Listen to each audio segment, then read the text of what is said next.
Maqamat ridho bab 5 100 tangga rohani yang kita bahas dari kitab Syekh Abdul Rauf An-Sikili ya.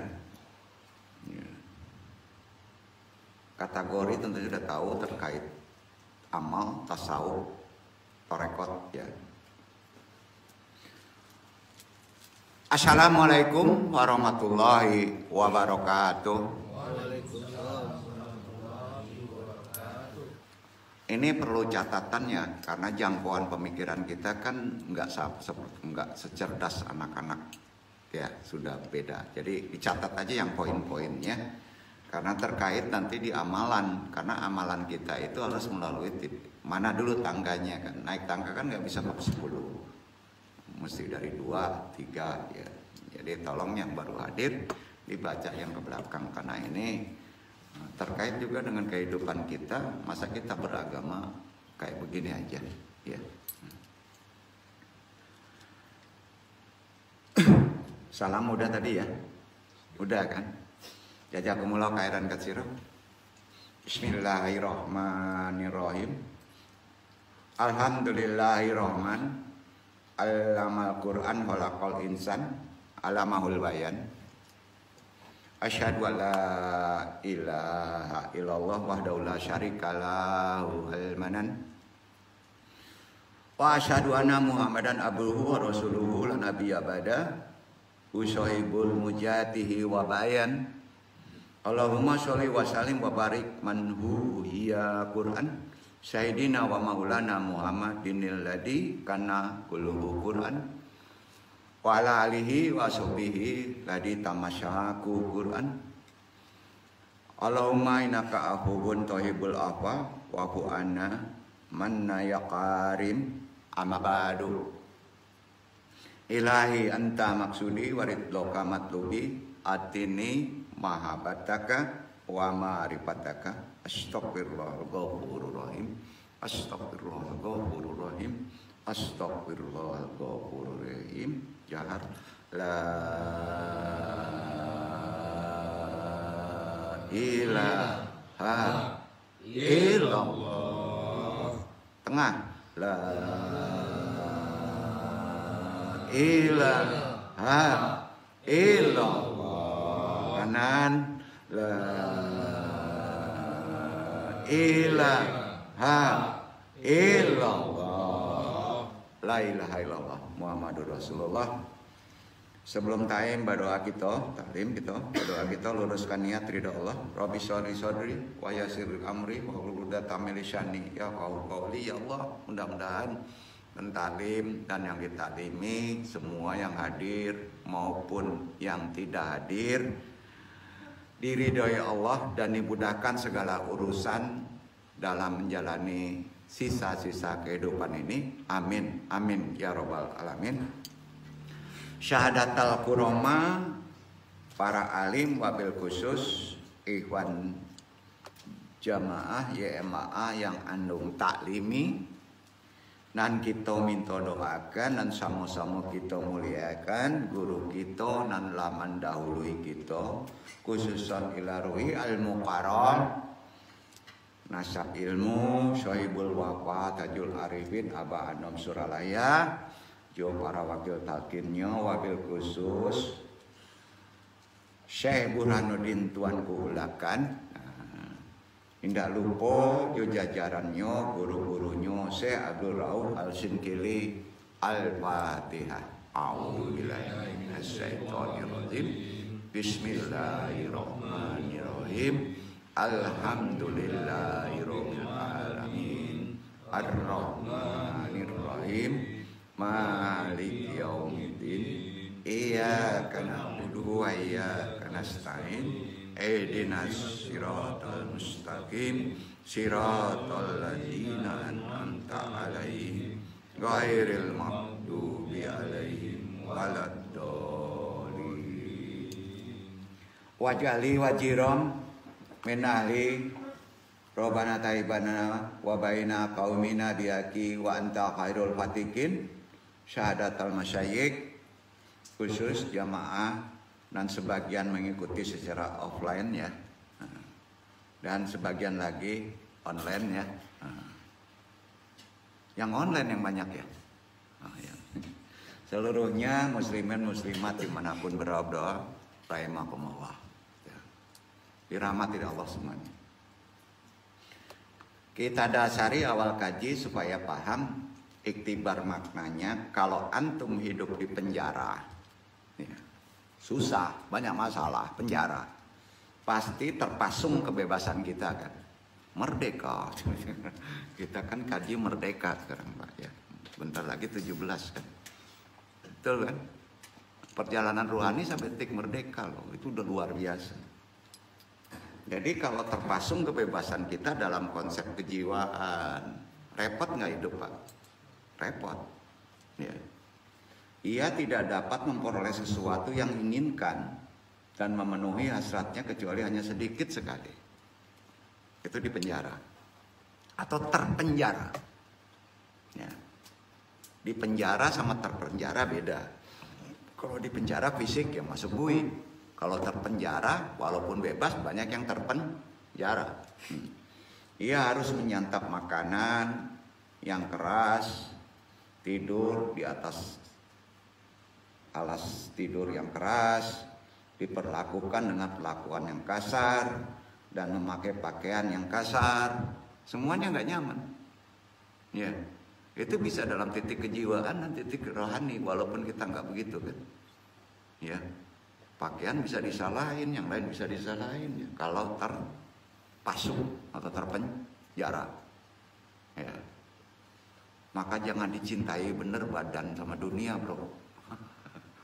Ada saatnya kita seimbang. Ya, betul. Kalau kita diuji ke masalah materi, segera loncat ke masalah rohani. Nggak ada jalan lain. Mau loncat ke rohani lagi, makan aja nggak mau, repot kan? Nah, itu gunanya agama. Berbagai hal yang mengganggu, menjengkelkan, nggak henti-hentinya mengagetkan para tahanan di segala waktu, baik siang maupun malam. Hidup di atas dunia itu kan panggung sandiwara bro, kata penyanyi dulu. Nah, tahun-tahun 80. Panggung sandiwara. Nah, ya. Yang kapitalis nggak yakin itu. Ya. Ya. Tahu yang namanya sandiwara ya? Tahu ya? Apa tuh?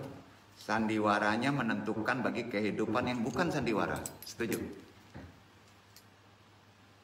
Ini kan sandiwara nih, tapi menentukan hidup yang bukan sandiwara, hidup yang nyata. Nah, bagi orang yang cerdas dalam menjalani kehidupan, bahasa syariatnya, tempatkan pas ada masalah, ujian, ya, tempatkan pas ada masalah dan ujian di makomat sandiwara. Galau, jomblo, nggak punya duit, tempatkan makomat kita pada makomat sandiwara. Ayo, yuk pas kita senang, nggak mau gitu ya. Sebetulnya senang juga tempatkan pada makomat sandiwara, akhlakul karimah nanti. Nah duduk ke tempat itu yang kita coba ajar. Jadi secara ilmu kejiwaan itu kan mainan rasa. Ya, betul nggak? Untuk yang muda-muda nggak yakin ya, betul kan? Bisa nggak kita memainkan rasa itu? Ya. Kita nggak makan cabai, tapi kita kepedesan bisa nggak? Potensi itu bisa, karena kita ngalami pedas, berat loh. Itu bukan kaji sembarangan, para sufi bisa loh. Ya buktinya orang kalau didoktrin dengan ilmu-ilmu kasar aja ya, hipnotis pak, ya. Air bisa jadi rasa api loh, nyata, ya kan? Dunia ini panggung sandiwara. Bahasa syariatnya, pas ada masalah ujian dunia, makomat kita tempatkan pada sandiwara. Pede nggak? Nah ini cuman sandiwara nih. Jangan-jangan Allah menguji kita nih. Ya gitu dong. Gampang kok. Itu gunanya kita bertaklim. Ikhwan akhwat. Nah, akhwat ada ya. Khususnya rahimakumullah yang hadir hari ini, yang namanya panggung sandiwara atau penjara. Ruang gerak di penjara serba terbatas kan? Kalau disandarkan kepada ruang dan waktu. Sebagian besar waktu tahanan dihabiskan di dalam sel penjara yang sempit. Ketika pintu sel dibuka, dia pun keluar dari sel yang sempit menuju anbar namanya. Anbar. Ya. Sebuah sangkar besi yang berukuran agak lebih besar. Ya. Yang memungkinkan untuk bergerak agak lebih leluasa. Namun masih tetap terbatas dan terkungkung. Ya, begitu kehidupan dunia sebetulnya. Sesekali waktu ketika pintu anbar dibuka, plak, ya, tahanan mendapati dirinya berada di dalam ruangan terbuka halaman penjara. Ya, namun, ya, ia tetap saja dikelilingi oleh pagar yang tinggi, kawat-kawat berduri, mata maupun kamera pengawas, para penjaga memantau dan menangkap gerak-gerik tahanan dari mata tadi. Hidup kayak gitu nggak? Bebas pun agak lebih luas, masih dikurung. Karena Allah sayang. Kiri kanan ada malaikat. Karena ada beberapa yang untuk menjerumuskan kita. Konsepnya gitu kayaknya, iktibarnya ya, lebih mudah kan? Nah, nggak mungkin deh, ya. Jadi kapan merdekanya bro? Ikuti jalan rohani. Kapan merdekanya? Loncatin pagar penjara tuh bro. Ditembak sama malaikat tuh. Kalau nggak ada ilmunya ya, gitu ya. Sesekali waktu ketika pintu anbar dibuka, tetap aja merasa terbuka hijab. Ada kamera kontrol, ihsan. Apa? Ihsan. Konsep ihsan tahu? Letaknya di mana? Ikhlas, makomat. Ihsan itu konsepnya ada di makomat ikhlas yang akan bahas. Ya, ikhlas bisa kalau kita sudah melepas diri pada konsep merdeka. Ya, nanti kita bahas tahapan kita loncatnya. Pahami dulu, nanti amalannya gampang-gampang aja sih sebenarnya. Seorang tahanan yang cerdas, saran Andung, dalam kehidupan kodrat zamannya sekarang harus cerdas spiritualnya. Ya. Jadilah tahanan yang cerdas. Setuju? Antum jemaah Andung. Sekali lagi, harus menjadi tahanan yang cerdas. Adalah tahanan yang ridho. Betul? Ridho dikurung, ridho di penjara. Sepakat nantuo Pak. Sepakat ya? Ridho tidak kita dikurung, ridho nggak ada masalah. Kita ridho nggak diuji. Jadi harus itu makamat tertinggi kan? Kalau ikhlas masih menggerutu, kalau pasrah nggak mau kerja, nggak mau ikhtiar ya. Kalau ridho dulu. Berat sampai ridho bro. Ridho dulu, jangan tanggung-tanggung. Kalau masalah berat naikin aja ke ridho. Itu kata Nabi. Harus apa? Ridho. Mencapai ridho ada tahapannya nggak? Ada makomatnya nggak? Gini, kalau antum misalnya sakit kepala, antum kata yang ahli minumnya cukup 1 butir, antum minum 100 butir gimana? Salah meletakkan ridho. Beres nggak Pak? Nggak beres. Itu gitu, ilmu gitu. Jadi harus pakai iktibar dulu ya. Nah, nanti kan kita nggak gini, ada sifat serakah ilmu. Wah nggak bisa nih. Padahal dia urusannya kecil, diembat sama 100 butir. Oleng dia lo, mana-mana lo. Di sini letak tata letak mengamalkan sesuatu dalam konsep ruhani, ya kan? Kalau syariat udah diukur sama fikih. Pahami Ustaz Fauji? Syariat itu udah diukur sama fikih, ikuti saja.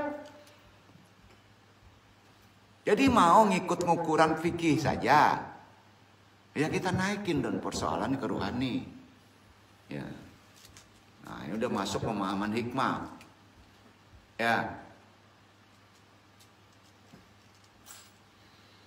Jadi jadilah tahanan yang cerdas. Sehingga ridho itu bisa tahu tempatnya, ya. Semua makamat 100 itu kan ridho sebetulnya. Iya kan? Iya kan, ridho kan? Tapi berlain nama kan? Iya kan? Nah, menerima kondisinya dan menyadari status dirinya, sehingga meletakkan segala kebutuhannya dalam batas-batas yang wajar yang disediakan oleh kondisi penjara. Setuju? Iya kan? Menjalani hari demi hari dengan penuh kesabaran, kepatuhan, hingga masa tahanannya berakhir. Setuju? Makan ditakar, takar. Tidur di takar, bangun di takar. Betul kan? Nah. Lalu keluar dengan bebas insya Allah. Itulah merdeka. Menyongsong dunia yang lapang dan lega. Itu ya. Nah, pengertian bebas di sini dalam makomat syariat berbeda dengan makomat ruhani. Beda nggak Pak? Sudah lain tempat bebasnya. Nah, kalau dilanjutkan rabbah, namanya rabbah. Merdeka itu makomatnya nanti diundang baca. Antum kalau nggak tahu ilmunya, maka antum dianggap bebas hukum taklif. Tahu bebas hukum taklif? Nggak sholat, karena sudah bebas. Nggak puasa. Di sini sering melenceng para sufi mengaji ruhani. Letaknya di mana? Rahbah. Memahami makomat berapa rahbah? Masuk bab keempat. Kebayang nggak bab kita ini? Baru ke-40, masih 60 lagi. 40 salah kaji, langsung melenceng, ya. Merasa bebas dari hukum taklif. Nanti yang pas dikaji tadi, jangan dipahami secara umum, karena perlu sandaran dari runut kaji. Ini penting untuk jemaah yang ada, supaya kita tidak tertipu dalam kajian-kajian di luar. Sumbernya dari mana nih? Kaji ini, usulnya apa nih? Paham ya? Itu rambu-rambu.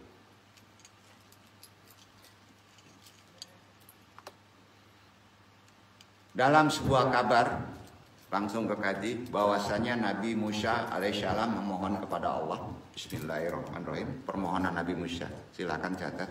Allahumma arani syai'a. Allahumma arani syai'a. Inha tawiya.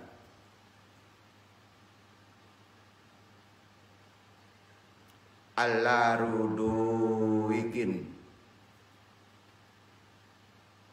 Likaya afala. Ini doa di jiwa.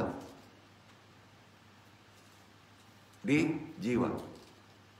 Letak doa ini di atribut jiwa. Ulang. Allahumma arani syai'a inha tawiya ala ruduikin likaya afala. Wahai Allah, tunjukkanlah kepadaku sesuatu perkara yang mengandung ridhomu agar aku bisa mengerjakannya. Jadi tunjukkan perkara kita ini supaya kita bisa menjadi ridho. Duduk. Kemudian Allah menurunkan wahyu. Ini sebenarnya dari Quran. Kemudian Allah menurunkan wahyu. Jadi kalau antum galau biasa di fisik atau di kejiwaan? Di kejiwaan rata-rata, ya kan? Ya, rata-rata.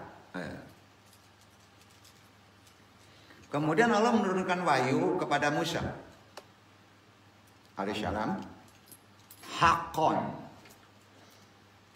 anna fi sya'ifin la tuhabu. Haqqan anna fi sya'ifin la tuhabu walan tatamat kanan minan tuqori Walan tatamat kanan minan tukori malatu habu. Itu kata Allah. Ulang. Haqqan annabi syaifin la tuhabu walan tatamat kanan minan tukori malatu habu. Sesungguhnya ridhoku ada dalam sesuatu yang tidak kau suka. Itu jawaban Allah. Jadi gini, kalau ingin dapat ridho Allah, siap antum menerima ujian. Mau minta ridho Allah, langsung kontan ujian datang. Ya gitu memang loh, nggak ada yang gratis hidup bro. Ujiannya yang kaya loh katanya. Masa Allah didikte? Ya nggak bisa. Memang ada ujian dikasih kaya. Ada ujian gak punya anak? Ada ujiannya hilang benda? Ada. Jangan-jangan antum diuji, ya diuji karena Allah berkehendak untuk antum bisa sampai makomat ridho. Jangan dulu stratanya dilihat. Sekarang gini aja, rahasianya satu ya, dong tunjukin ya. Mau nggak ditunjukin? Apapun masalah Allah menurunkan supaya kita bisa ridho, gitu aja. Maka kurang tuh masalah. Demi Allah, kurang itu masalah. Ya Allah, mudah-mudahan ikhwan ya maaf semua diberikan rahmat ridho. Mulai besok nggak pada ngaji deh kalau gitu. Galau semuanya Pak. Itu kan ada masalah. Gimana ngaji dulu? Tunggu dulu. Antum tuh di penjara semuanya sekarang. Ya. Di penjara ada yang orang senang loh kalau ridho loh. Kalau kita pahami, jangan jauh-jauh dah. Buya Hamka tahu? Bisa memecahkan apa? Tafsir apa? Al-Azhar. Di mana? Sampai sekarang dipakai kan? Amal jariah kan? Dapat terus dia kan? Gitu Allah. Ya. Ridho nggak dengan masalah. Ini bukan motivasi. Ini kata Allah. Ini bukan motivasi. Ini kan. Jadi apapun masalah, naikin puncaknya. Bukan pasrah. Jangan ikhlas. Ragu dong ke ikhlas nih. Ya. Apa? Ridho aja deh. Oke, udah selesai. Pulang. Karena ridho udah selesai tuh. Oh gitu. Betul? Betul. Ya. Haqqan annabi syaifin la tuhabu walan tatamat kanan mainan tukori malah tuhabu. Itu jawabannya. Nabi Musa minta masalah. Sesungguhnya kalau ku kasih ridhoku ada dalam sesuatu yang tidak kau suka.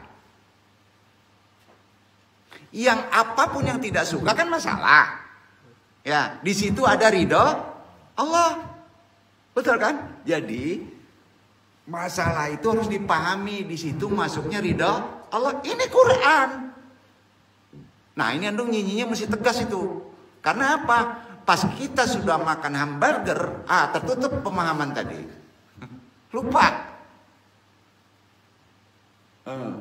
Dan kau tidak akan bisa sabar menghadapi apa yang tidak kau suka. Allah udah nerka itu. Buktinya Nabi Musa sama Nabi Khidir aja nggak sabar. Ya. Oh sabar, dikasih masalah. Berat bro. Pahami dulu. Musa terus mohon, nyinyi Musa. Apa jawabannya? Ya Rob, ajuhurur lilladhi mahwa. Wahai Robku, tunjukkanlah kepada hamba apa itu. Enggak juga paham. Lalu Allah menurunkan wahyu lagi. Haqqan astusti tafqafi sururi kalitalaki. qaddad marsumi. Ulang. Hakon astusti tafqafi sururi qali talaki qaddad marsumi. Sesungguhnya keridoanku tersimpan dalam keridoanmu. Sesungguhnya ridoku tersimpan dalam ridomu. Menerima kodo ketetapanku. Duduk. Allah akan menolong kalau kamu digaplokin orang, dikasih masalah, diuji, galau, semuanya tetek bengek. Kalau antum menerima itu secara ridho, itu kode.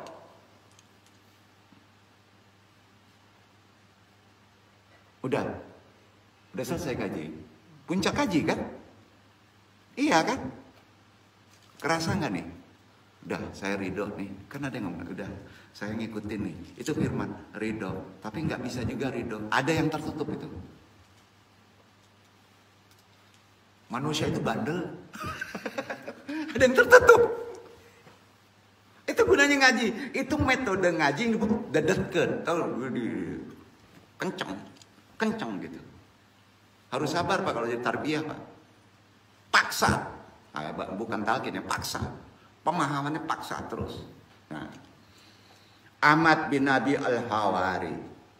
Siapa? Namanya lengkapnya itu. Ahmad bin Abi Al-Hawari berkata dalam kitab syarahnya Manajil Al-Syairin. Ini yang dinukil sama Syekh Abdul Rauf. Iya kan?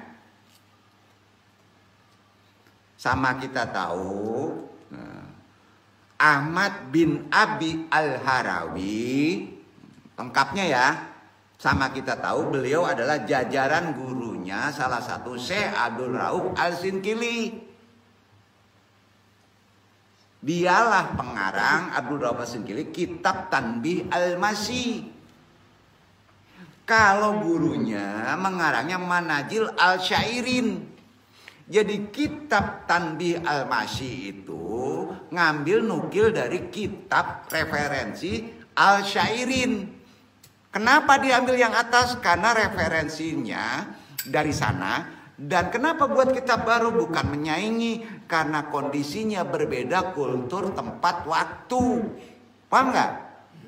Ya. Jangan buat kitab nyaingi dong.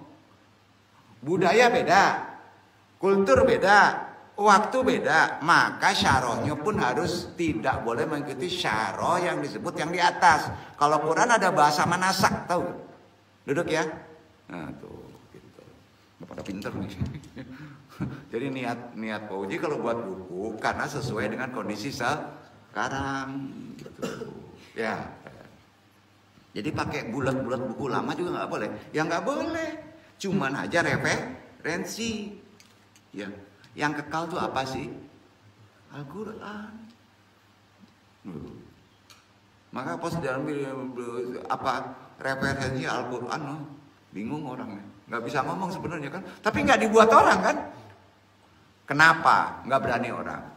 Dasarnya Quran, palingnya begitu. Referensi dari Quran nggak ada yang berani. Kenapa? Karena nggak mau menyepelekan Quran.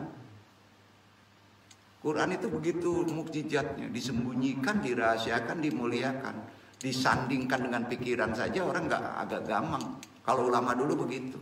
Jadi kalau misalnya Ustadz Pak Uji buat buku, Pak Al buat buku, referensi langsung dari Al-Quran, gawat nih. Ini orang nyepelin Quran nih. Jangan itu. Ya. Nah. Jadi pengarang kitab Tanbih Al-Masih, tangga ruhani, artinya yang dilalui para sufi dalam mencari ridho ilahi. 100 tangga ruhani dibagi 10 bab, sudah dibahas. Yang kita bahas sekarang ini kan. Beliau juga, ya, pendapat dari kata-kata tadi langsung ke sini ya. Beliau juga adalah jajaran guru dari Al-Mukarram, Syekh Burhanuddin Tuanku Ulakani. Karena Syekh Burhanuddin gurunya juga nggak satu. Pertama belajar nggak perlu tahu deh, untuk udah tahu semuanya.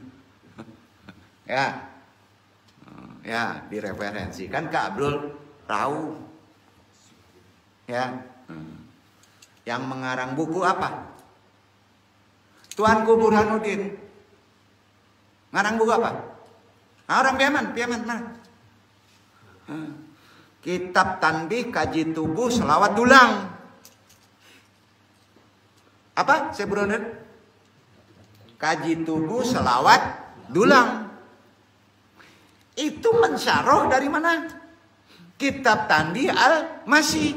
Kitab Tanbih Al-Masih mensyarah mengambil menukil dari Manajil Al-Syairin. Tanyo orang ulakana, ngangok. Bung Sabui kan tuh. Nggak tahu sejarahnya. Jadi kalau ingin membaca secara lebih global, naikkan lebih nasional kepada Tanbih Al-Masih. Ya.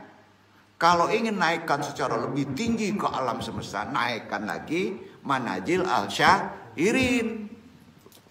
Kalau kita ingin memahami konsep-konsep pola berpikir orang pada masa Syekh Burhanuddin, kaji tubuh. Makomat Minangkabau. Sampai maka di situ lahir pemecahan secara filsafat. Ya. Idenya dari kaji tubuh tadi, apa yang disebut Sara Adai. Adai Basandi, Sara Basandi, Kitabullah. Kenapa ke filsafat?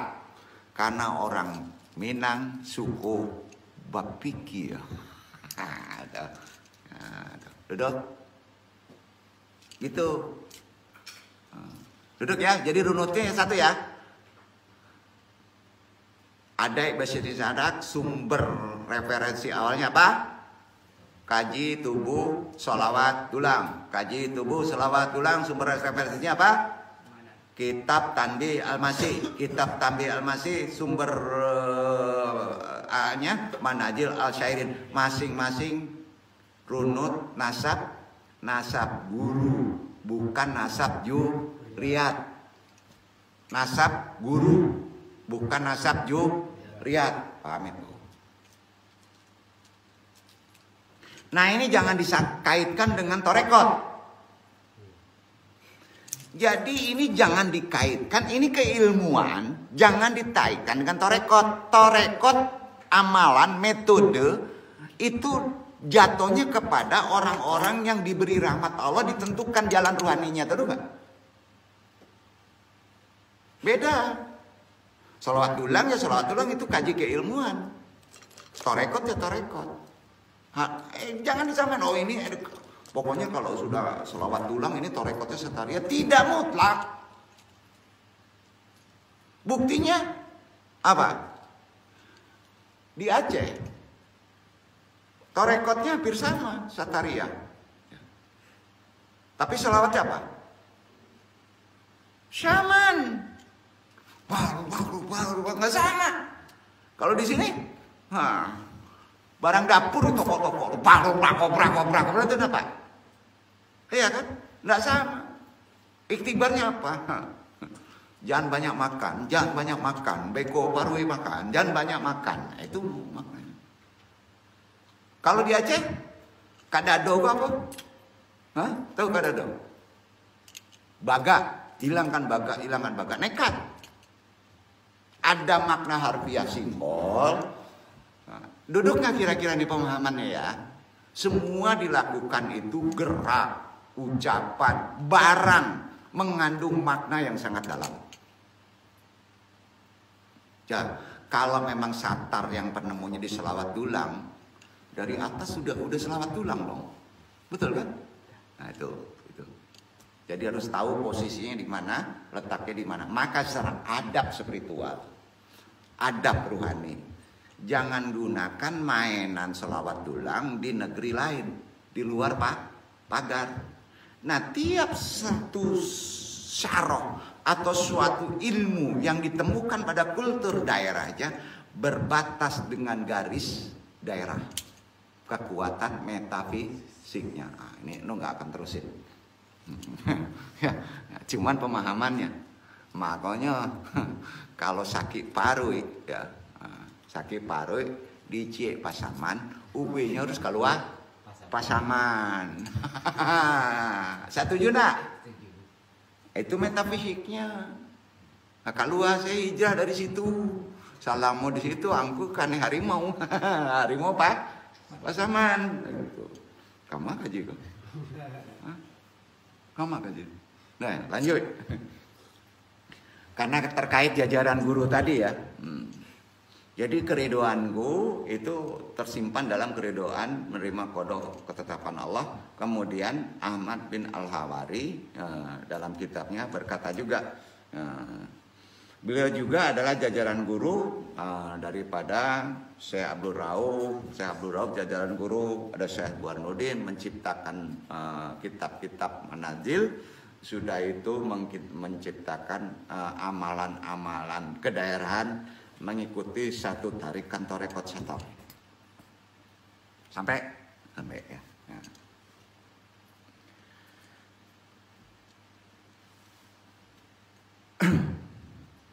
Kitab Tanbih kaji tubuh selawat dulang sudah belum kita kaji ya, belum ya. Nah, ya. Anu nggak mau ngaji ke situ karena udah banyak manasaknya, tahu nggak? Paham ya? Kalau Anda menyebut sudah banyak manasaknya, Anda nggak nyaman, takut salah persepsi. Yang Anda takutkan satu aja, bukan Anda nggak ngerti, menggeser syariat dengan pola berpikir sekarang, ya itu. Aku pernah mendebat Abu Sulaiman Ad-Darani, kata Ahmad bin Abi Al-Hawari. Abu Sulaiman Ad-Darani ini sufi terkenal di Persia. Yang didebatkannya hadis yang menyatakan bahwa kata Al-Harawi begini. Awalu syarikatin wa ta'ati fi syama'i kanat min atabillah. Alhamdulillah. Fi jami al-huruf. Itu yang didebatkan oleh Harawi. Rombongan pertama yang dimasukkan ke surga adalah para pemuji Allah. Alhamdulillah. Dalam segala kondisi.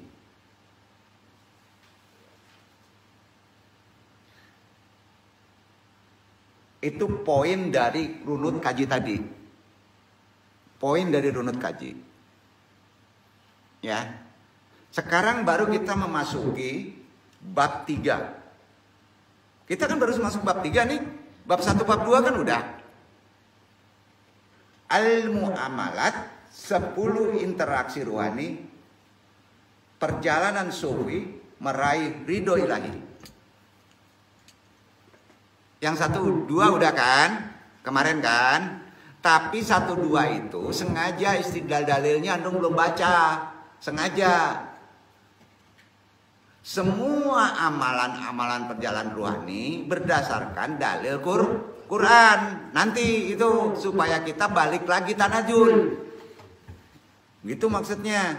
Nah, kita pahami. Setelah menyelami tahapan dari tangga ruhani kaum sufi, tahapan selanjutnya dari 100 tangga ruhani kaum sufi dalam meraih ridho ilahi. 10 tangga ketiga ini terangkum dalam yang disebut al-mu'amalah. Amalan. Atau disebut interaksi. Di sini ada pintu-pintu. Ada di samping tangga ada pintu. Kemarin secara selayang lah dia sampaikan. Jadi pas tangga ruhani kalau yang 10 sampai 20 itu tangga saja. Pas masuk ke muamalat ada tangga pintu ya, gitu ya.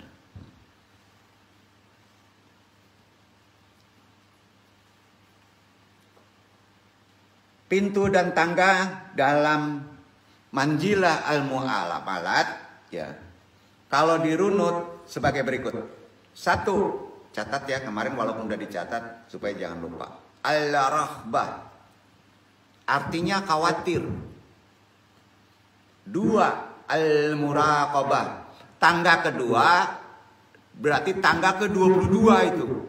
Al-muraqabah artinya muraqabah sering dibahas sama ulama-ulama sufi, ulama ruhani, namanya artinya pengawasan. Kalau dalam konsep syariat namanya ihsan. Ya, yang kedua. Ya. Yang ketiga al-huriyah. Besok tanggal 17 pengertiannya. Merdeka. Al-huriyah itu merdeka. Ya. Keempat baru al-ikhlas. Bayangin al-ikhlas tanggal berapa, Pak? 24. Baru paham ikhlas tuh. Ikhlas ambo. Mencari tangga si alun kalau ikhlas. Ya. Artinya tulus lah. Kamu mudahin aja. Kelima, at-tahdzib. Nulisnya al-tahdzib. Artinya penyucian. Dicuci, bukan pensucian, penyucian, dicuci. Nah, Andung bahas sampai 5 nih. Ya.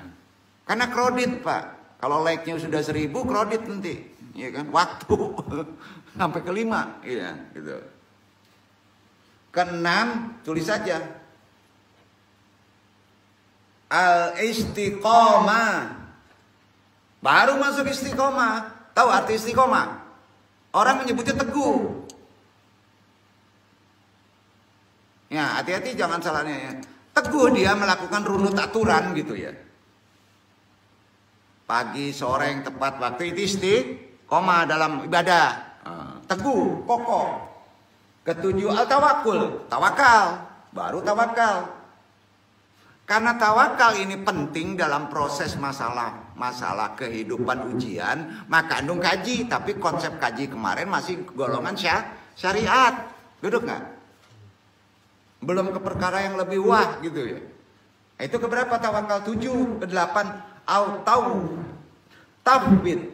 Tafwid ini pasrah.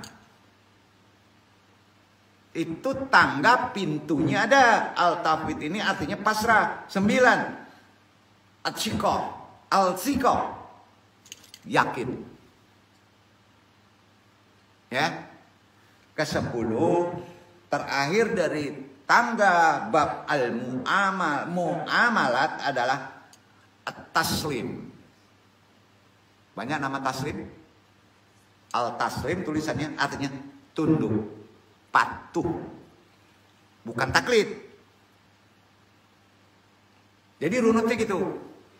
Al-mu'amalat, tangga ketiga ruhani dalam perjalanan para pesuluk mencari ridho ilahi. 1 ar-rahbah, 2 al-muraqabah, 3 al-huriyah, 4 al-ikhlas, 5 al-tahdzib, 6 al-istiqomah, 7 al-tawakul, 8 al-tafwid, 9 at-siqah, ke-10 taslim.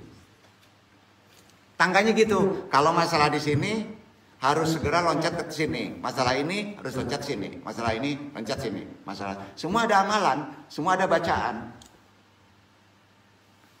Jadi banyak ya 100. Nanti antum pas sudah masuk tangga ini badan berhenti. Bukan badan lagi yang jalan, bro. Jiwa. Apa? Jiwa. Setelah ini yang jalan jiwa. Jisim diem. Diem di tempat Isra Mi'raj. Nabi Jibril gimana, Pak? Cahaya aja nggak bisa naik. Betul kan? Diem. Itu tangga ruhani. Kapan jisim kita tidak ngikut? Kapan? Kan harus tahu rambu-rambunya. Kalau jisim antum ikut, terbakar antum. Si jin mada juga pancing itu pancing. Dia bodoh, mancing masuk ke jisim apa? Jisim nada masuk. Tak bakal lainnya. Walaupun dari api, tak bakal juga. Ayo, Pak. Nah itu makomat ini yang penting kita pahami. Udah selesai ya. Udah selesai. Kita bahas, kita curai. 5 dulu ya. Karena panjangnya kaji. Karena kalau ini nggak paham, akademis bener. Enggak, memang sudah saatnya kita harus menerangkan begini. Karena kalau nggak jelas, kalau nggak kayak begini, bingung dia ngambang-ngambang. Ya, yang kemarin kajinya kan, kelihatannya serius, nggak juga paham. Apalagi yang nggak serius, mungkin nggak paham, kan gitu. Ya. Kita curai satu-satu. Satu, tahapan al-muamalah dia awali dengan al-rahbah. Artinya khawatir. Apa? Khawatir. Nah, nih. Kalau syariat itu pintunya di bawah, di pikiran. Sayangnya pas kita bermasalah secara materi, secara syariat, nah ya, khawatir kita namanya ar-rahbah, kejiwaan kita setar khawatirnya dari pintu ke berapa? Pintu 30 ini. Jadi kalau kita khawatir misalnya nggak lulus, itu masih fisik, pikiran. Tapi kejiwaan kita sudah di makomat 30. Di muamalat rohani. Ini khawatirnya namanya rahbah. Aduh, gimana nyambungnya? Paham gak sih Ustaz Fauzi tadi maksudnya? Paham gak? Kalau kita bermasalah materi, kejiwaan kita bermasalah di pintu sini. Enggak di sini. Paham Pak ya? Nah, makanya pas orang-orang ilmu medis mengobati di sini, tapi tujuannya ke sini, nyambung nggak bro? Nggak nyambung. Itu kelemahannya.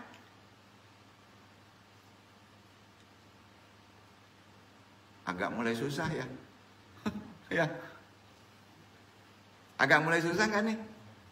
Nggak, pas dinasehati dia masih di bawah juga. Kok pusing? Kita ngomongnya di dimensi 30 nih. Tapi antum menerima di dimensi bawah syariat. Nyambung nggak Pak? Enggak ya? Enggak. Karena nikmat itu harus ada bukti, katanya gitu. Nah, lanjut dulu. Al-rahbah itu khawatir.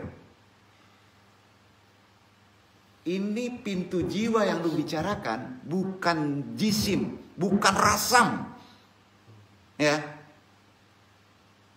Yang 20 ke bawah itu pintu badan semuanya dulu kemarin. Ya. Khawatir yakni rasa teramat takut dalam menghindari sesuatu yang tidak disukai. Kejiwaan nggak Pak? Nah. Al-Sinkili menyamakan ini sebagai al-rahbah dengan kasyah. Disamakan. Yang artinya takut. Bukan takut berbuat dosa. Beda. Itu takwa. Kasyah. Aduh, ingin susah nih. Takut ini milik ulama.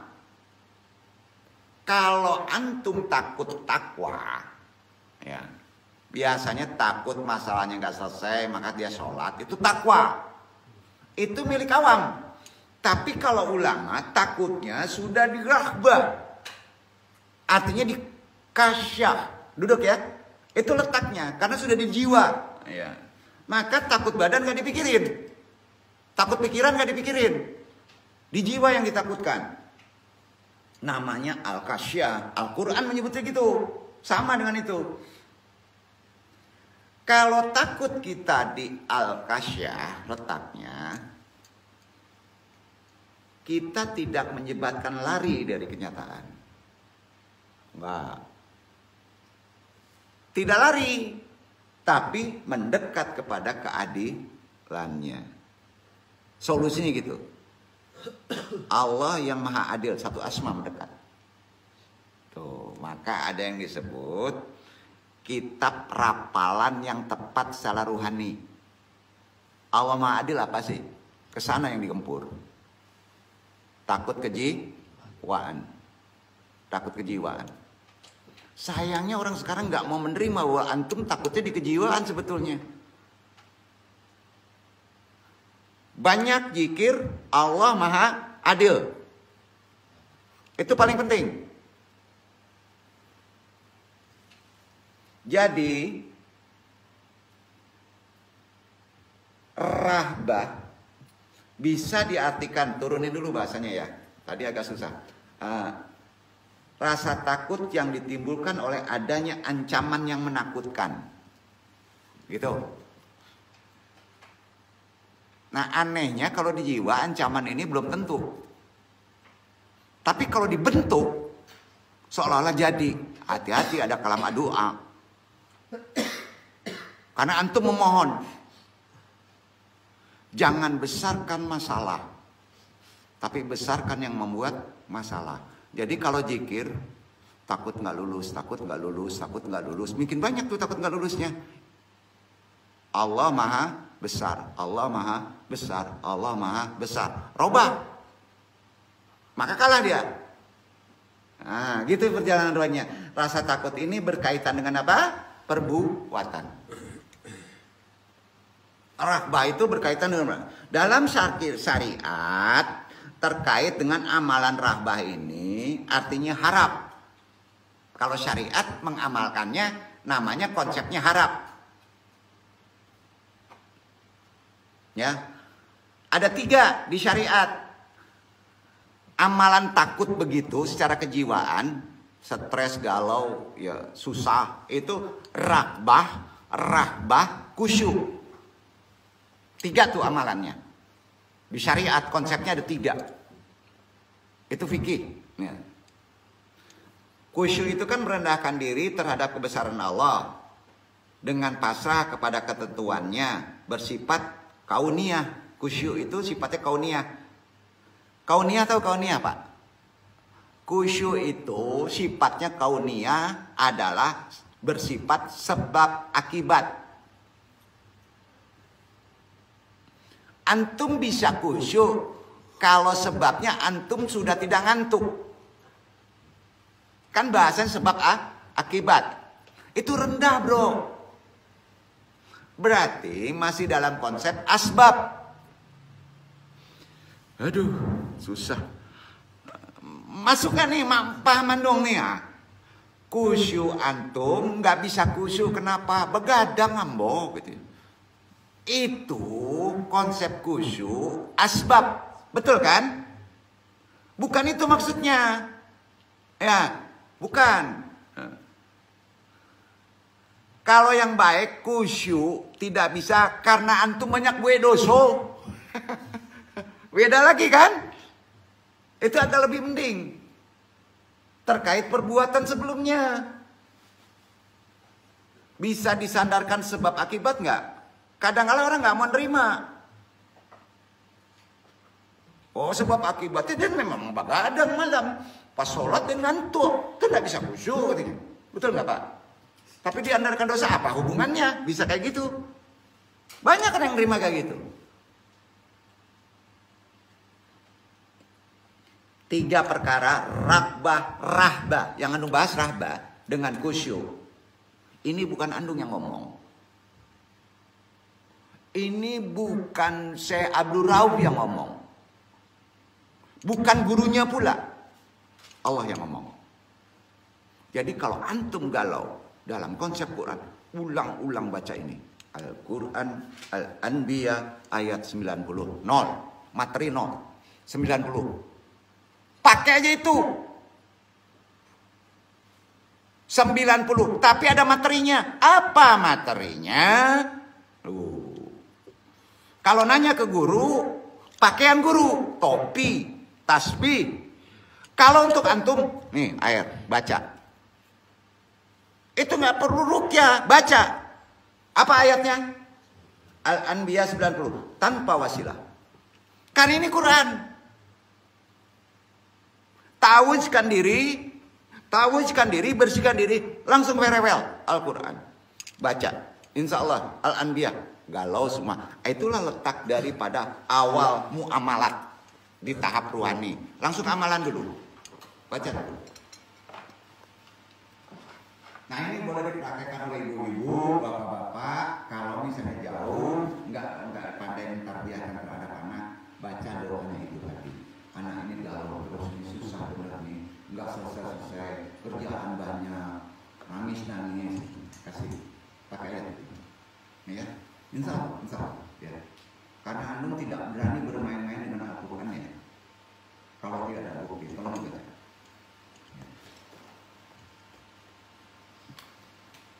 Fastajabna Allah.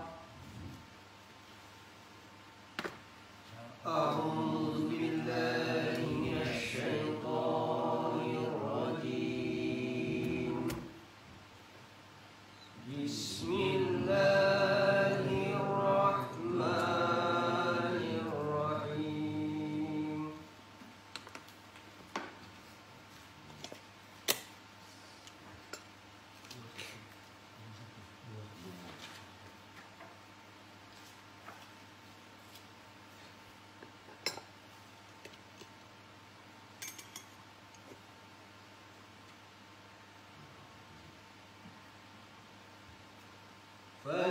فاستجبنا له ووهبنا له يحيى وأصلحنا له زوجه إنهم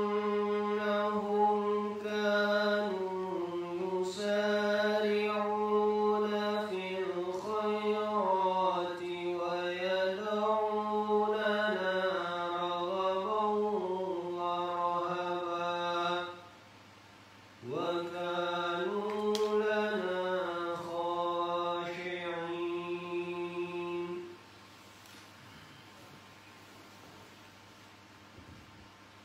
Maka kami perkenankan doanya dan kami anugerahkan kepadanya Yahya dan kami jadikan istrinya dapat mengandung. Sesungguhnya mereka adalah orang-orang yang selalu bersegera dalam mengerjakan perbuatan-perbuatan yang baik, dan mereka berdoa kepada kami dengan harap dan cemas, dan mereka adalah orang-orang yang khusyuk kepada kami. Anda pahami ya, izin kepada Allah, mudah-mudahan Allah meridhoi. Sesungguhnya janji kan, antum janji kan, dalam membuat itu janji kan, janji nggak?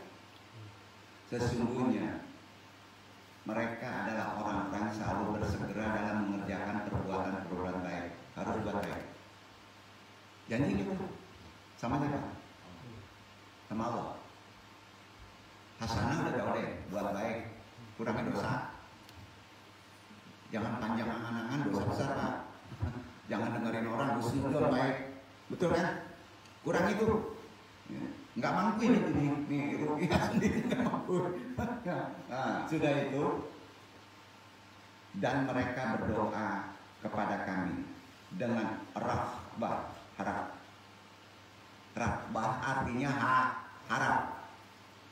Ada rahbah, harap, dan cemas, rahbah, betul, takut. Sampai, betul kan? Ada rahbah nggak?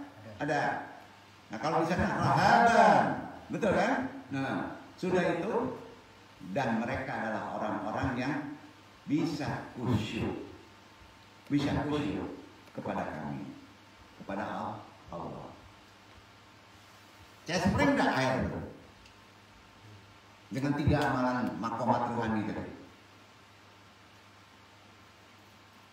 Cespring nggak tanya nih secara akidah nih, cespring nggak dengan 3 ruhani tadi? Kalau nggak cespring gimana? Cespring itu nggak cespring. Anu nggak mau kabul. Cespring itu enak aja bahasanya. Kalau yakin aku berubah, tapi syaratnya tadi kurangi buat jelek. Ya, ikuti ajaran-ajarannya, ya sudah itu timbulkan rahbah, harap hanya kepada Allah, ya. Harap beda dengan ridho, kemudian apa? Cemas, bukan ke dunia, bukan ke masalah, cemas kepada Allah, betul kan? Cemas itu sering salah letak. Jangan bohong deh, jujur aja. Maka mereka ini orang-orang yang khusyuk. Mudah-mudahan saya menjadi khusyuk. Arti khusyuk itu mengakui rendah di hadapan kebesaran Allah. Kalau sudah mengakui rendah di hadapan Allah, Allah bisa menolongnya. Selama ego, selama nggak mau disalahin, antum tidak bisa ditolong Allah. Allah maha cemburu. Jadi harus tahu yang disebut al-asma, sifat-sifat Allah. Kira-kira dulu kan ini baru satu makomat dari kajian muamalat. Tapi muamalat ini berbeda dengan muamalat syariat. Muamalat ini sudah jalan ruhani. Kalau jalan ruhani nggak ada halangan, Pak. Jalan tol. Udah mahal banget nih kaji. Makanya lu bilang kaji sekarang bikin kesini, kalau nggak ngikutin di bawah blank. Udah, jadi amalannya tahu. Jangan kandung lagi gitu ya, udah kaji ini ya, rujak kandung, getok gitu. Udah sedikit aja. Setuju Pak? Kapan bisanya? Kapan amalannya? Ayo. Karena kan janji kemarin, nggak anunya duduk. Antum bilang keluar, stop orang luar. Nah, giniin aja. Baca ya itu. Nah, ini dia. Kamu apa sakitnya? Takut nggak lulus ujian. Nah, ini dia. Tapi tambah ilmu. Apa? Kurangi dosa. Berharap kepada Allah. Minta Allah antum bisa bersyukur. Jadi tiap terapi ada memasukkan ilmu. Insya Allah, antum gitu. Tiap terapi ada memasukkan ilmu. Tiap terapi jangan meminta materi. Jangan dibalik dong, bro. Nanti tertutup. Nanti tertutup. Kalau orang mengasih silakan aja. Nah, pecah. Sudah kok. Pecah. Arif kita hak dulu. Nah, lapasnya berapa sih kalau duduk buang energi segitu aja minum. Nggak akan ajaran Tuhan kalau kita adil. Capek baru cie masih banyak ini Pak. Masya Allah. Kantau lah kaji. Nggak ada, kalau Quran nggak ada yang kantau. Nggak kaleng-kaleng kalau bahasa ini.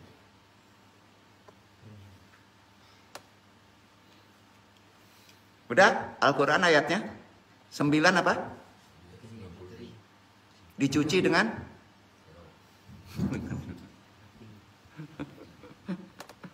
Tuhan menempatkan simbol, pasti ada makna. Mutolaah. Jadi antum kalau ngerti simbol juga, antum udah bisa mengamali secara tepat. Ya, nggak mungkin deh Tuhan salah. Matematik dunia itu kecil, Pak. Naikkan dulu pemahaman ini. Sebenarnya ini pemahaman masih agak syariat tinggi dikit deh. Nggak hantam di yang atas tadi. Karena amalan dari makomat ke-21 yang disebut rahbah ya. Bagaimana dong memposisikan harap dan cemas? Pertanyaannya gitu kira-kira. Walaupun antum nggak bertanya, tapi kira-kira nanti antum mau kan bertanya begitu. Posisi harap dan cemas dalam kejadian itu bagaimana? Nih. Ulama sepakat jumhur mengatakan dalam keadaan orang yang sakit, iktibarnya, dong langsung iktibar aja deh. Maka ia memperbesar perasaan harap. Setuju? Dalam keadaan galau, yang mesti diperbesar adalah harap. Artinya rahbah. Setuju? Besarkan itu. Dan dalam kondisi sehat harus memperbesar perasaan takut. Sampai perasaan takut. Karena orang yang sakit dalam kondisi jiwa yang lemah, jangan-jangan ajalnya sudah dekat. Maka pakai harap. Sehingga ketika ia wafat, ia dalam keadaan berprasangka baik kepada Allah. Itulah makomat wafat raghbah. Bahasa ruhaninya husnul khotimah itu pas dia ada perasaan harap. Karena harapannya yang besar kepada Allah. Duduk. Kira-kira gitu deh pendeknya. Ya. Masuk tangga ruhani selanjutnya. 2. Ini masih andung pending. Ya, itu ya. Rahbah ini. Masuk tangga kedua apa? Apa ikhwan akhwat? Al-muraqabah. Artinya apa? Pengawasan. Kalau dunia penjara apa? Pengawasan CCTV. Ya. Betul kan? Nah. Ini bisa dipahami sebagai terus-menerus menghadirkan hati dan niat bersama Allah. Itu cara praktek muraqabah. Pada tangga ruhani ini termasuk tangga 22. Terus menerus antum dalam pengawasan Allah. Terus menerus antum merasakan dalam pengawasan Allah. Terus gitu. Itu dulu. Yakini bahwa dia Allah itu. Nah, duduknya diyakini. Melihat, mendengar, mengetahui, mengawasi. Raqibah. Apa? Raqibah. Tanamkan raqibah itu. Melihat, mendengar, mengetahui, mengawasi. Pasti nggak Allah itu? Ini itikad. Dudukan ini nih. Sebenarnya di sini paling hebat nih. Di banyak sekali ayat ihsan. Kalau di syariat namanya ayat ihsan. Bahkan yang ngajarinnya Jibril. Raqibah. Tak sedetik pun luput dari itu. Kalau antum berat bener, tak hantam ini makomatnya. Duduk nggak? Raqibah. Itu makomat tangga muraqabah. Karena itu pengertian muraqabah begini, ya. Merasa diperhatikan Allah.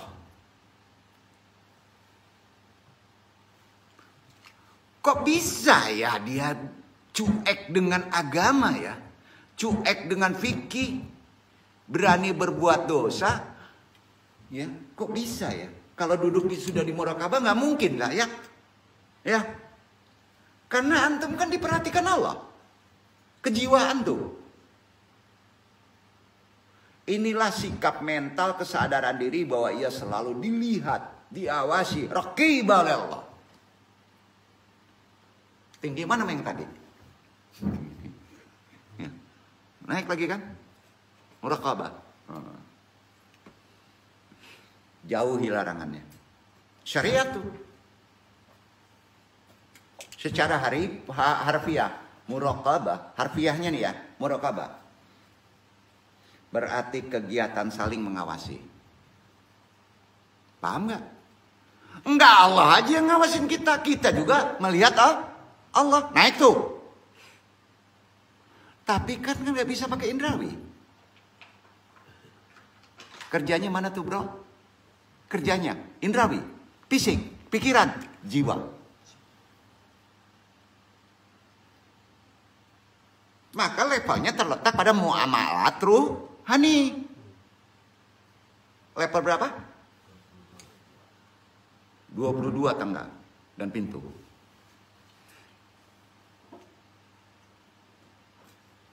Gimana dong jiwa kita merasakan Allah mengawasi kita, kita mengawasi Allah. Kan gitu.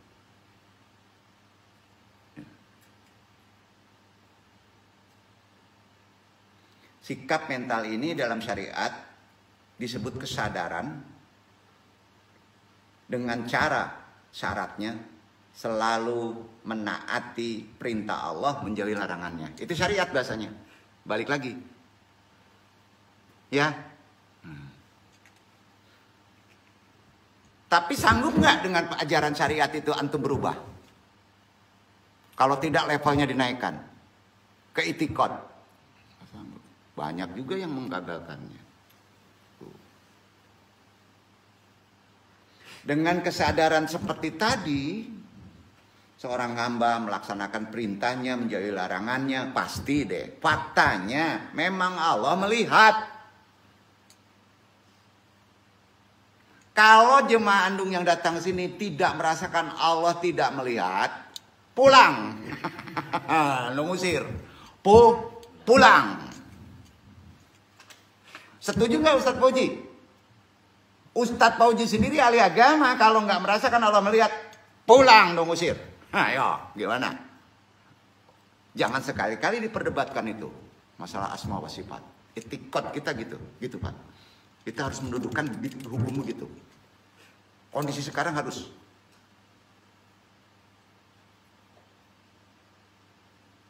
Faktanya Allah melihat. Memang benar. Semua gerak lahir batin kita tak ada satupun yang tersembunyi di sisi Allah. Betul? Istidlal dalilnya mana? Bukan Andung yang ngomong. Bukan. An-Nisa surat 4 ayat 1. Andung yang baca. Innallaha kana alaikum raqiban. Ayat potongan terakhir. Sesungguhnya Allah itu selalu menjaga mengawasi kalian. Gak percaya lihat aja. Catat. Ayatnya catat. Itikad merasa dilihat, diawasi Allah. Raqibah itu tuh. An-Nisa 4 ayat 1. 4 prinsip. Kalau kubus itu digituin gitu juga. Allah nggak bisa diotak-atik. Tetap melihat. Ayatnya sah. 1. Duduk ya. Nah. Itu dasarnya. Muraqabah adalah wujud penghambaan diri kepada Allah. Dalam beberapa hal. Muraqabah dilakukan untuk mencapai kondisi spiritual yang tertinggi. Tapi ada yang lebih tinggi. Nah, yaitu derajat ihsan. Syariat kan mentok sampai sini. Karena beratnya ihsan, Pak. Sedangkan muraqabah dalam kitab Riyadhus Shalihin yang lebih naik karangan Imam Nawawi. Dia mengutip ke hadis Imam Nawawi. Di hadis kutip lagi ke Al-Quran. Al-Qurannya 218, 219. Ingat 219. 9 ditauhidkan, spiritual ditauhidkan. Jangan sampai bidayah 2. Jangan sampai ragu. Benar kan nih? Anu yang baca ya. Alladzi yarraqa hina taqum 218. Asyura ara. Kemudian wataqalabaka fisyajidin. Dialah yang melihatmu ketika engkau berdiri dan juga gerak tubuhmu di antara orang-orang yang bersujud. Itu artinya. Firman-Nya juga kata Allah, supaya duduk kita dalam merasa diawasi Allah dalam tangga yang ke-22. Al-Hadid ayat 4. 4 apa? Halo? Kita interaksi aja. Prinsip. Jadikan prinsip. Al-Hadid ayat 4. Dong yang baca. Wa huwa ma'akum aina ma kuntum. Wa huwa ma'akum aina ma kuntum. Dan dia adalah besertamu di mana saja engkau semua berada. Jadikan prinsip itu. Mau buat dosa. Lah, di kafe aja Allah ada. Ayo, mau buat dosa apa? Diawasi. Ayo. Juga firmannya Ali Imran. Anung dulu yang baca ya. Ali Imran itu antum khalifah. Harus tahu ilmunya. Ada runutnya 1, 2, 3, 4, 5. Sampai ihsan itu ada rumusnya. Kalau khalifah. SOP 1, kedua, ketiga, keempat, kelima. Ayat 5. Innallaha la yakhfa alaihi syai'un fil ardi wala fis sama. Sesungguhnya bagi Allah tidak ada sesuatu yang tersembunyi, baik di bumi ataupun di langit. Kalau khalifah, kalau udah kayak gitu, udah kacau deh Pak. Menggadang. Tahu semuanya. Nggak ada yang tersembunyi. Salah satu dasar ilmu betot. Udah. Udah sampai ya. Itu dia. Jadi firmannya juga Al-Fajr 14 1:4 Pak, bayangin. 14. Inna rabbaka labil mirsyad. Sesungguhnya Tuhanmu benar-benar mengawasimu. Nggak percaya, lihat tuh. Juga firmannya Quran surat Al-Mu'min untuk antum. Suratnya 40, ayatnya 19. Materi. Ya, materi. Antum duduknya masih di materi. Baca. Antum baca. 19. Nah, yang merasa masih kuat materinya, tolong Quran ini. Al-Mu'minun, mu'min.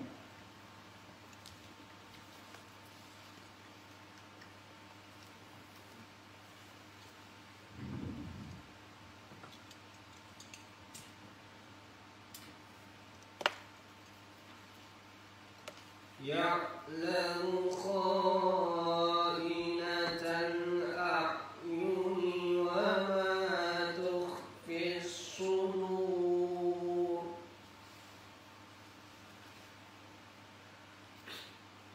Dia mengetahui pandangan mata yang khianat dan apa yang disembunyikan oleh hati.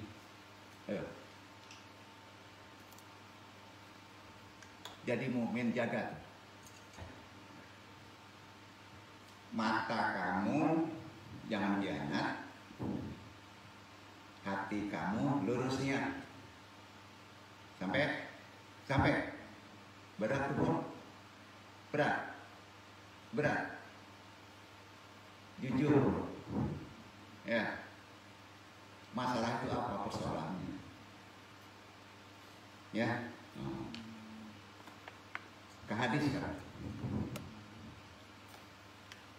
Muraqabah bayangin agak panjang karena terkait tawakal itu agak panjang. Satu lagi ikhlas agak panjang menjelaskan karena di syariat itu berulang-ulang.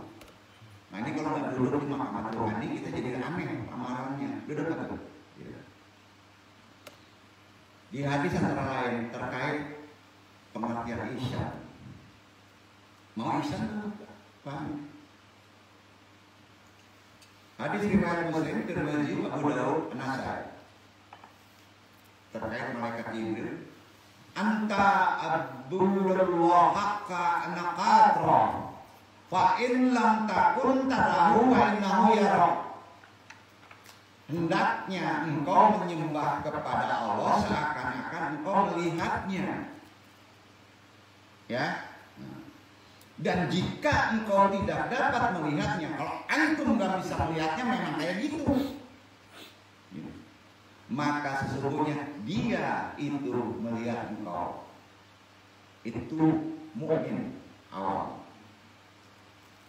Kalau yang tinggi tadi Allah mengawasimu, kamu mengawasi Allah. Betul? Apa? Yang jawab. Berarti antum harus ada kemampuan Allah mengawasi kita. Kalau tadi hukumnya pasrah doang bro, Allah mengawasi kita masih yakin, belum akul, yakin. Pahami dulu Pak. Ketiga, masuk makalah ketiga. Al-Huriyah. Ini tadi tadi bahasa khusus. Merdeka. Mau merdeka? Demokrasi. Mau. Kalau kebablasan gimana? Allah bisa dikritik. Huriyah kalau salah jalan, Allah bisa dikritik. Bahaya nggak? Itu bagian jiwanya. Al-Huriyah artinya begini, yaitu keluar dari menghamba kepada selain Allah ke tauhid. memerdekakan diri dari belenggu makhluk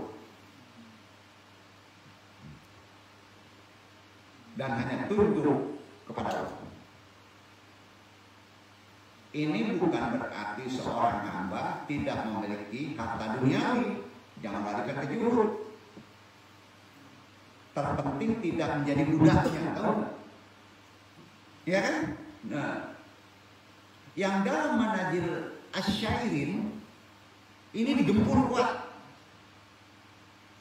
sama Al-Harawi karena sifatnya di atas, ya, di maqamat huriyah.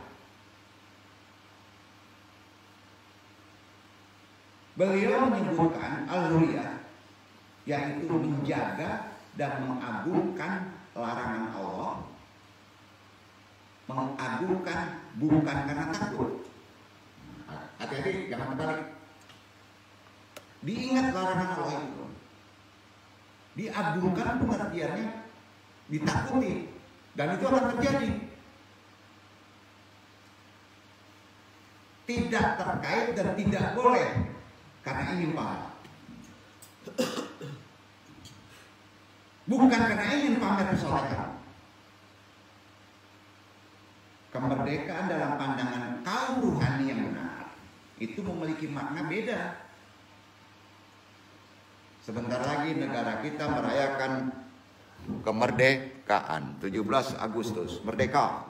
Gimana sih makna bagi orang-orang ruhani merdeka itu? Ayo, gimana?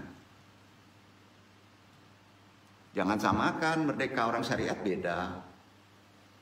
Makna kemerdekaan menurut kita yang sudah paham makomat ruhani tergantung kepada tingkat makomat tangga ruhaninya. Duduk di mana? Belum ketemu tangganya dong, nggak ada yang jawab gitu kan? Repot juga nih. Tapi dong tunjukin ya.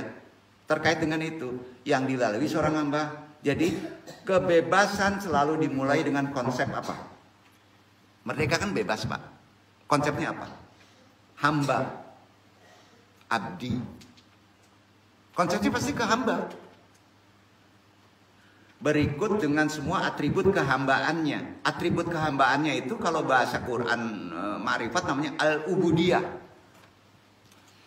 Atribut kehambaan adalah al-ubudiyah. Dalam substansi dan identitas kesufian tidak lain hanyalah kehambaan atau dalam bahasa kaum sufi al-ubudiyah. Agak pusing tuh. Jadi kemerdekaan dalam konsep ruhaniun namanya al-ubudiyah. Ya. Namun persoalan ini bagi orang ruhaniun akan menjadi lain. Al-huriyah ini ketika seorang hamba dalam menapaki perjalanan ruhaninya telah sampai kepada tingkat fana. Berubah kemerdekaan tadi.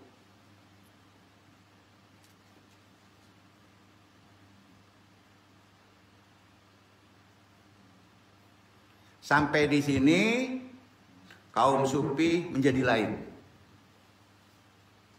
Karena duduknya bukan lagi di alam materi. Jadi tidak lagi soal kehambaan atau al-ubudiyah. Tapi soal kebebasan. Duduk. Badan udah gak ada. Hukum taklif kena di mana?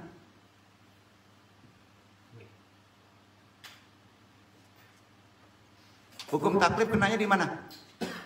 Ayo. Waktu ada badan, waktu ada materi. Konsep kalau kita materinya sudah tertinggal di bawah, hukum taklifnya ada nggak? Nggak lagi. Konsep ibadahnya berbeda. Ya, kalau dimaknakan secara sufi, secara hukum syariat, al-halal itu.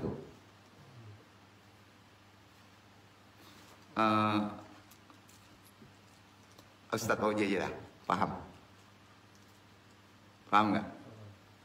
Kalau dia sudah meninggalkan badannya ke konsep kejiwaan, hukum taklifnya masih ada? Enggak. Nah, sulit itu memaknai itu secara awam. Ya.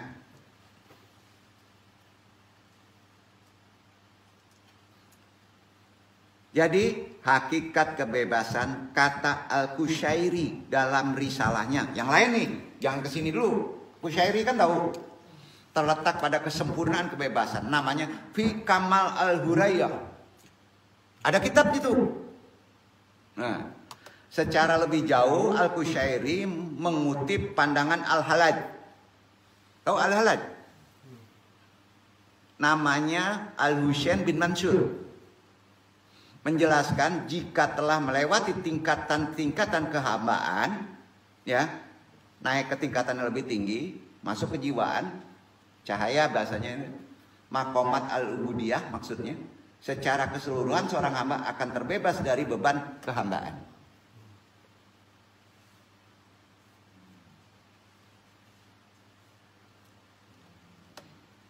Dalam pandangan sufi, setiap makna suatu kata, apapun makna suatu kata, selalu terbagi dua. Makna untuk kalangan orang banyak, umum, awam, maknanya. Kalau antum masih di awam, tersinggung nggak? Ya. Dan ada makna untuk kalangan elit. Kasyaf namanya. Beda nggak? Beda. Ya. Kadang dalam berbagai hal ada makna lain yang ketiga. Loncatannya lebih tinggi. Yaitu makna untuk kalangan super elit. Kasyatul kasyaf, betul kan? Al-Ghazali membahasnya, Qushairi membahasnya, Ibnu Arabi membahasnya. Jadi pemahaman makna beda. Antum duduk di makna mana dalam pengertian ini? Makanya Al-Huriyah itu kan beda. Jangan ke kasyatul kasyaf. Gak boleh di-share. Kebebasan pun selalu dimaknai menurut awam. Kasyatul kasyah aja. Jangan ke elit. Wah, kasyatul kasyah. Jangan. Kebebasan untuk kalangan awam ialah kebebasan dari perbudakan nafsu dan syahwat. Duduk. Ya, harus bebas. Itu disebut apa? At-taharur min ubudiyah asyahwat. Ah, rasain susah loh di sini. Ya. Anu harus sampein ini di huriyah tuh ya. Kebebasan seperti ini hanya diperuntukkan bagi para pemula, pejalan suluk yang belum bisa membedakan dari kalangan awam pada umumnya. Seperti antum ini boleh dijelaskan. Masuk nih. Udah mendekati ke arah awam ke atas. Sedangkan kebebasan untuk kalangan kasyah ialah kebebasan dari belenggu kehendak keinginan. Kurang doa di sini nanti. Ya. Mereka sudah melebur fana dalam kehendak yang maha benar. Disebutnya at-taharur min rekil murada. Lifana iradatihim fil iradatil haq. Kebebasan jenis ini ialah kebebasan seorang sufi yang telah melewati semua tingkatan perjalanan spiritual dalam makomat-makomatnya mencapai tingkatan fana. Ketika sudah sampai ke tingkatan fana, seorang pejalan pesuluk sufi sudah terbebas dari belenggu-belenggu latihan spiritual, riyadhah, mujahadah. Kita tutup taklim.